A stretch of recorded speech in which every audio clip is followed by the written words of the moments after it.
नमस्कार। आज का मोटिवेशनल वीडियो है ये मोह मोह के धागे। यानी ये मोह जो संसार में किससे है, व्यक्ति विशेष से, चाहे वो परिवार का सदस्य है या कोई बाहर का सदस्य है। ये मोह है जो व्यक्ति को खींचता है अपनी तरफ, और व्यक्ति जब उससे बंधा होता है तो बहुत सारी सी उस पर कमजोरियां जो हैं वो हावी हो जाती हैं। जब आप गीता को पढ़ते हैं और गीता में जब देखते हैं कि कृष्ण अर्जुन जो है सारी बार बार पांडव जो है वो बार बार दुर्योधन के कुचक्रों के कारण से बार बार नाराज होते हैं, बार बार परेशान होते हैं, बार बार उनको लगता है कि ये गलत है, लेकिन बार बार वो अपने आप को रोक लेते हैं। क्यों रोक लेते हैं? क्योंकि उनको नज़र आता है कि ये मेरा भाई है। लेकिन वहीं जो है और जो अन्य जो दुर्योधन है वो कुछ भी नहीं सोच रहा, वो सोच ही नहीं रहा। क्यों नहीं सोच रहा? क्योंकि उस पहली बात उसको सोचने की आवश्यकता नहीं महसूस होती, क्योंकि उसके पीछे पूरी जो है कौरव कौरवों, पहले तो 100 भाई, पूरा इतना बड़ा परिवार उसको नज़र आ रहा है कि भाई मेरा इतना बड़ा परिवार है, मेरे साथ अनर्थ होने की तो संभावना नहीं है, अनर्थ तो हो ही नहीं सकता। और उसको किसी और से ना ही मोह की ज़रूरत है। भाई वो क्यों मोह किसी से करे? क्योंकि उसके अपने भाई हैं। भाई दूसरे से मोह करने की उसको आवश्यकता नहीं महसूस हो रही। दुर्योधन यदि मोह करता, तो यदि मोह पांडवों से उसका जरा भी प्रेम होता तो वो द्रौपदी के साथ ऐसी बात सोच ही नहीं सकता था। ये बहुत निकृष्ट बात है जो कि एक राजपुत्र को एक राजकुमार ने सोची। बहुत निकृष्ट बात है, जहां वो अपनी भाभी, अपने भाई की पत्नी को जो है वो देख रहा है कि वो जो उसकी मनसा थी कि मैं अपनी जंगा पर बैठाऊंगा, वही मनसा, उसके बाद की बातें तो छोड़ ही दीजिए, वो मनसा ही गलत है, वो विचार ही गलत है। लेकिन ये विचार क्यों था? क्योंकि पहले तो वो उसको अपना ही नहीं मानता। ये बात बिल्कुल स्पष्ट हो जाती है, क्योंकि उसने ये काम अपनी किसी भी भाई की बधुओं के साथ करना स्वीकार नहीं किया। आप ये सभी जानते हैं कि पहले जब पांडवों ने कई कई रानियों को रखा है, तो दुर्योधन का तो पूरा परिवार ही ऐसा था कि जहाँ पर बहुत सारी रानियां उस समय रखने का चलन था। तो बहुत सारी बहुएं थी जिन पर कि दुर्योधन की दृष्टि जा सकती थी, और वो तो सब रानियां है ना, तो रानी तो ऐसी वैसी होती नहीं है, सब सुंदर ही होती हैं। लेकिन उसकी उसकी दुर्बुद्धि इतनी नहीं थी, वो बुद्धि से इतना बंधा हुआ व्यक्ति नहीं था। लेकिन हाँ, ये था कि वो आ, आगे उसको किसी तरीके से का मतलब एक अहंकार में डूबा हुआ व्यक्ति था, जिसको चारों तरफ कुछ दिखाई नहीं देता था। उसे लगता ही नहीं था कि उसको किसी चीज़ पर सोचने की आवश्यकता है। उसको लगता था ये सब कुछ मेरा है। और इसमें साथ देने वाले कितने लोग थे?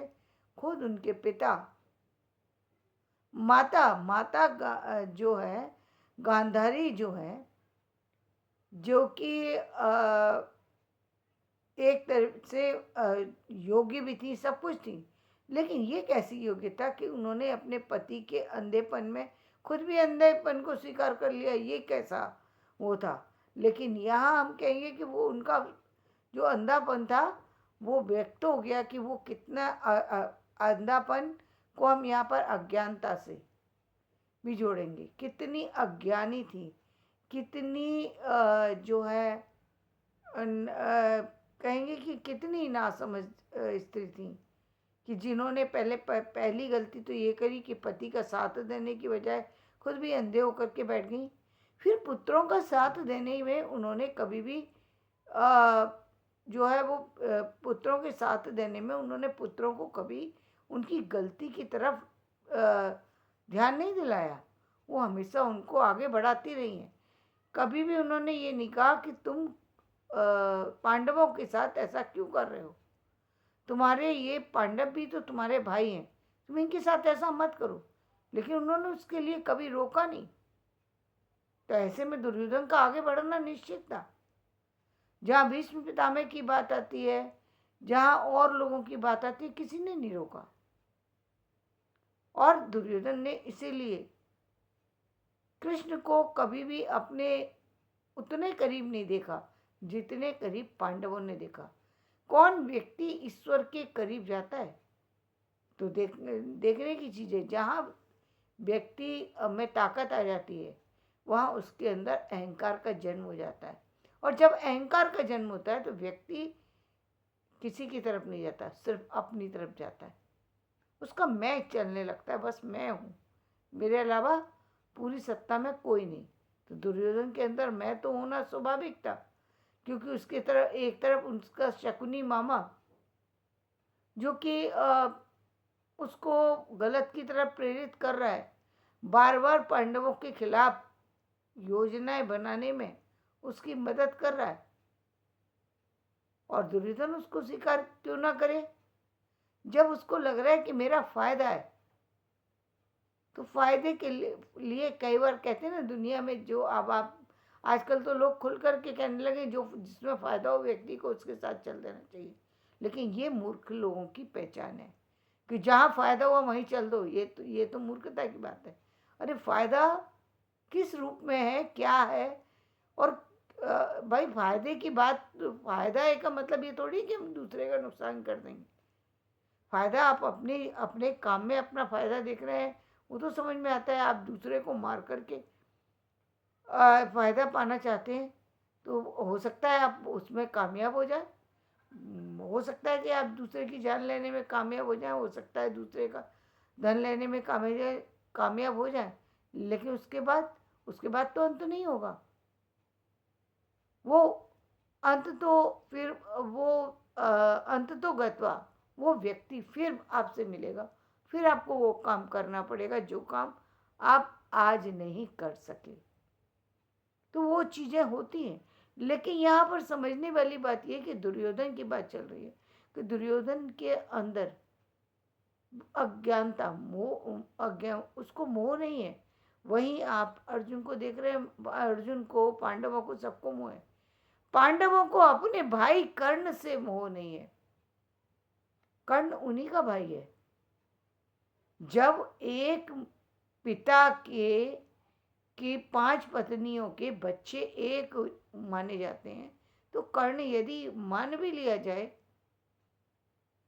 कि वो सूर्य पुत्र थे, तो भी थे तो पांडवों के पुत्र ना, थे तो कुंती के ही पुत्र थे ना। कुंती जो है यदि पांडवानी है, यदि पांडवों की पत्नी है, तो फिर इसका मतलब कर्ण भी उन्हीं के पुत्र है, तो उनका भाई हुए। लेकिन पांचों पांडवों में कभी छठे पांडव ही माने गए। वो उनके साथ 5 पांडव का ही नाम लिया गया, 6 पांडव का नाम कहीं भी पूरे महाभारत में नहीं आता। महाभारत का मतलब ही हम देखते तो क्या है, महाभारत का मतलब आता है बड़ा युद्ध की कहानी। महाभारत में बहुत बड़े युद्ध की कहानी, बहुत बड़ी किसी ऐसी चीज़ की कहानी जो संसार में अभी तक नहीं हुई। तो संसार में बड़ी चीज़ तो थी महाभारत, क्योंकि ऐसा युद्ध जो कि राजघराने की परंपराओं को प्रस्तुत करने वाला युद्ध है। और राजघराना भी कैसा, वो एकदम खास, जहाँ राजवंश की पूरी सारी जो सारी अंतर गतिविधियां हैं, वो सारी की सारी भ्रष्ट नीति पर चल रही हैं। कोई भी सही बात बोलने को तैयार नहीं है, सब लोग दुष्टों का साथ देने को तैयार है। तो आखिरकार किसी भी चीज का अंत होता है, तो वो अंत था, निकट था, वो तो होना ही था, और वो हुआ भी। और इसी कारण से जब कृष्ण ने जो है वो समझ गए कि अर्जुन जो है वो कृष्ण को चाहते थे, इसलिए कृष्ण ने उनका साथ दिया। उनको मालूम था, उन्होंने कृष्ण को कि अर्जुन जो है वो मुझे चुनेंगे, और ये जानते थे। तो इसलिए उन्होंने अर्जुन का साथ दिया, और अर्जुन को युद्ध से भागने की प्रेरणा नहीं दी। उन्होंने कहा कि युद्ध में सामने आकर के जो है वो युद्ध लड़ो, अब पीछे मत हटो। क्यों पीछे मत हटो? बोले जिनको तुम मरा हुआ समझ रहे हो ना, ये सारे तो पहले ही मर चुके हैं। क्यों मर चुके हैं? क्योंकि एक दिन व्यक्ति को मर के तो जाना ही है। तुम नहीं मारोगे तो मैं मार दूंगा, क्योंकि इनकी मृत्यु तो, हर व्यक्ति की एक मृत्यु का टाइम तो निश्चित है। वो तो टाइम तो, पर मृत्यु तो इनकी आनी है, वो तो निश्चित। जब वो स्वयं ईश्वर हैं तो मृत्यु का समय तो हर व्यक्ति का लिखा हुआ है। तो उन्होंने कहा तुम नहीं मारोगे तो मार तो मैं इनको खुद ही एक पल में दूंगा, लेकिन नहीं, ये श्रेय मैं तुमको देना चाहता हूँ। क्यों तुम्हें देना चाहता हूँ? क्योंकि तुम सत्य के मार्ग पर चल रहे हो। अनीति के द्वारा, उनसे छल के द्वारा, अनीति के द्वारा, अन्याय के द्वारा, किसी कुरीति के द्वारा आप उनसे जीतना नहीं चाहते। न्याय की नीति, न्याय के रास्ते पर आप उनके साथ लड़ाई लड़ रहे हो, इसलिए मैं तुम्हारे साथ कर रहा हूँ। धर्म युद्ध में मैं तुम्हारे साथ हूँ, कर्म युद्ध में मैं तुम्हारे साथ हूँ, लेकिन अन्याय में मैं तुम्हारे साथ नहीं हूँ। ये बताना चाहते थे अर्जुन को कृष्ण। वो बताना चाहते थे कि तुम मुझे इंसान समझ रहे हो, तुम मुझे मात्र ये समझ रहे हो कि तुम्हें मेरे पास एक कृष्ण जो है वो मेरे भाई है, सिर्फ मुझे भाई समझ रहे हो। लेकिन मैं सिर्फ भाई नहीं हूँ, मैं तो पूरे संसार की सृष्टि का रचयिता हूँ।